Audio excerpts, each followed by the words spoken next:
नमस्कार मित्रांनो, मी अमोल जाधव. मित्रांनो, स्वागत आहे तुमचे माझ्या यूट्यूब चॅनलवर. मित्रांनो, RT संबंधित माहिती घेऊन आलेलो आहे तुमच्यासाठी. जर चॅनलवर तुम्ही पहिल्यांदा आला असाल तर चॅनलला सबस्क्राईब करून नोटिफिकेशन बेल ऑन करून ठेवा, जेणेकरून अशीच नवनवीन व्हिडिओज आणि अपडेट सगळ्यात पहिल्यांदा तुम्हाला भेटत राहतील. तर चला मित्रांनो, व्हिडिओ सुरू करूया.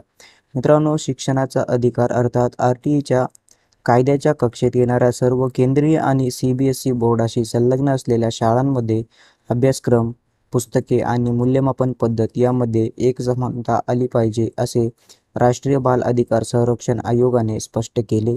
आयोगाने या संदर्भात काही शाळा खाजगी संस्थांद्वारे प्रकाशित पाठ्यपुस्तकांचा वापर करीत असल्याच्या अहवालावर आयोगाने चिंता व्यक्त केली. ही पद्धत RT अंतर्गत दर्जेदार शिक्षण मिळवण्याच्या मुलांच्या अधिकाराशी विसंगत असल्याचे आयोगाने म्हटले आहे. सर्व राज्याचे मुख्य सचिव आणि शालेय शिक्षण विभागाच्या सचिवांना पत्र पाठवले आहे. RT कायद्यातील कलम 29 अन्वये प्रामुख्याने प्राथमिक शिक्षणासाठी अभ्यासक्रम आणि मूल्यमापन प्रक्रियेची रूपरेषा निश्चित करण्यात आली असून आयोगाने राज्यांना पाठवलेल्या पत्रात याचा विशेष उल्लेख केला आहे. 9 एप्रिल रोजी पाठविण्यात आलेल्या या पत्रात केंद्रीय स्तरावर राष्ट्रीय शैक्षणिक संशोधन व प्रशिक्षण परिषद आणि राज्य स्तरावरील शैक्षणिक संशोधन परिषदांनी अभ्यासक्रमासंदर्भात घालून दिलेल्या मार्गदर्शक तत्त्वांची काटेकोरपणे अंमलबजावणी करण्याची गरज व्यक्त करण्यात आली आहे.